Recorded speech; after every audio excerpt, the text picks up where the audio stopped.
जय माता दी दोस्तों, भक्ति युग में आप सभी का बहुत बहुत स्वागत है। माता रानी आप पर, आपके पूरे परिवार पर अपनी कृपा बनाई रखे। दोस्तों, आज मैं कहानी सुनाऊंगी माता लक्ष्मी की, जिस दिन समुद्र मंथन के समय क्षीर सागर से लक्ष्मी जी प्रकट हुई थी और भगवान विष्णु को अपना पति स्वीकार किया था।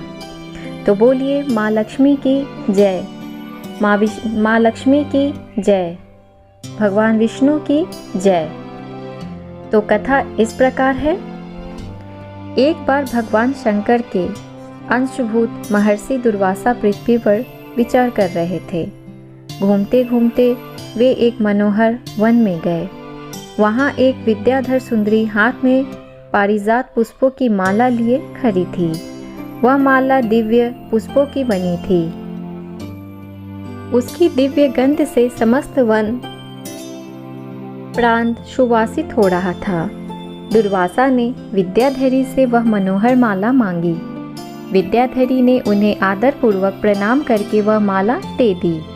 माला लेकर उन्मत्त वेशधारी मुनि ने अपने मस्तक पर डाल दी और पुनः पृथ्वी पर भ्रमण करने लगे। इसी समय मुनि को देवराज इंद्र दिखाई दिए, जो मतवाले ऐरावत पर चढ़कर आ रहे थे। उनके साथ बहुत से देवता भी थे।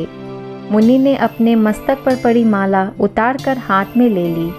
उसके ऊपर भौरे गुंजार कर रहे थे। जब देवराज समीप आए तो दुर्वासा ने पागलों की तरह वह माला उनके ऊपर फेंक दी।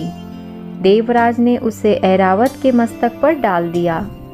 ऐरावत ने उसकी तीव्र गंध से आकर्षित हो सूंड से माला उतार ली और सूंघ कर पृथ्वी पर फेंक दी।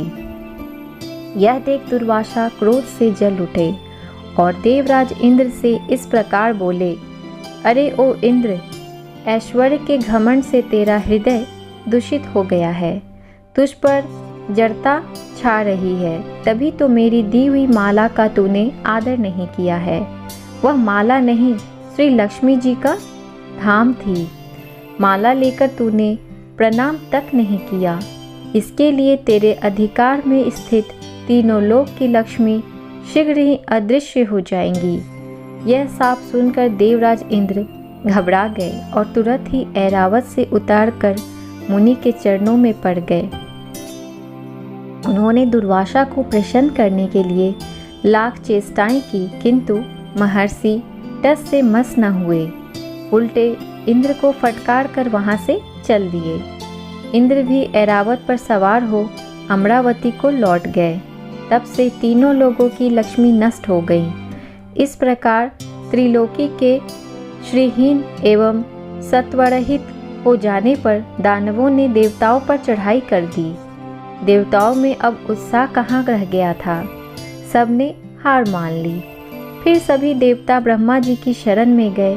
ब्रह्मा जी ने उन्हें भगवान विष्णु की शरण में जाने की सलाह दी तथा सबके साथ वे स्वयं भी क्षीर सागर के उत्तर तट पर गए। वहां पहुंचकर ब्रह्मा आदि देवताओं ने बड़ी भक्ति से भगवान विष्णु का स्तवन किया। भगवान प्रसन्न होकर देवताओं के सम्मुख प्रकट हुए। उनका अनुपम तेजस्वी मंगलमय विग्रह देखकर देवताओं ने पुनः स्तवन किया। तत्पश्चात भगवान ने उन्हें क्षीर सागर को मथने की सलाह दी और कहा, इससे अमृत प्रकट होगा।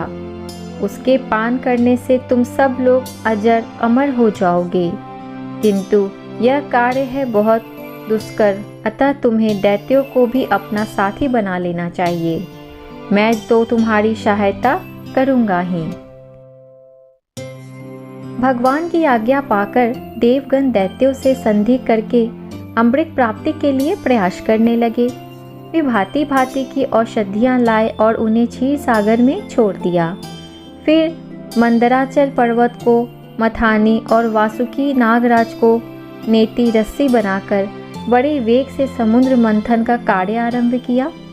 भगवान ने वासुकी की पूंछ की ओर देवताओं को और मुख की ओर दैत्यों को लगाया। मंथन करते समय वासुकी की निश्वासंगिनी से झुलसकर सभी दैत्य निस्तेज हो गए और उसी निश्वास वायु से विक्षिप्त होकर बादल वासुकी की पूंछ की ओर बरसते थे, जिससे देवताओं की शक्ति बढ़ती गई।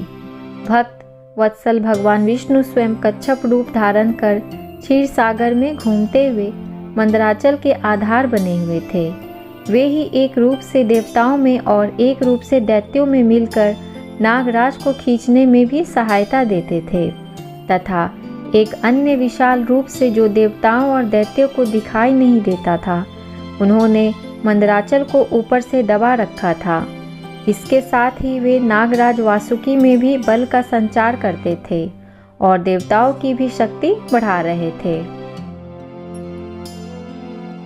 इस प्रकार मंथन करने पर क्षीर सागर से क्रमशः कामधेनु, वारुणी देवी, कल्प वृक्ष और अप्सराएं प्रकट हुई। इसके बाद चंद्रमा निकले, जिन्हें महादेव जी ने मस्तक पर धारण किया। फिर विष प्रकट हुआ, जिसे नागों ने चाट लिया। तदनंतर अमृत का कलश हाथ में लिए धनवंतरी का प्रादुर्भाव हुआ। इससे देवताओं और दानवों को भी बड़ी प्रसन्नता हुई। सबके अंत में क्षीर समुद्र से भगवती लक्ष्मी देवी प्रकट हुईं। वे खिले हुए कमल के आसन पर विराजमान थीं। उनके अंगों की दिव्य कांति सब ओर प्रकाशित हो रही थी। उनके हाथ में कमल शोभा पा रहा था। उनका दर्शन कर देवता और महर्षिगण प्रसन्न हो गए। उन्होंने वैदिक श्री सूक्त का पाठ करके लक्ष्मी देवी का स्तवन करके दिव्य वस्त्राभूषण अर्पित किए।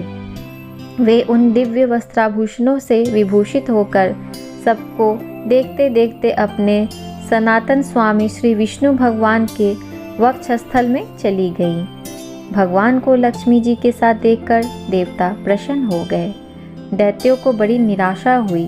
उन्होंने धनवंतरी के हाथ से अमृत का कलश छीन लिया, किंतु भगवान ने मोहिनी स्त्री के रूप से उन्हें अपनी माया द्वारा मोहित करके सारा अमृत देवताओं को ही पिला दिया।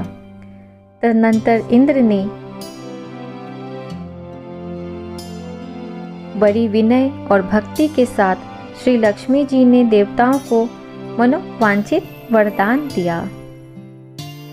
तो दोस्तों, ये थी समुद्र मंथन की कथा।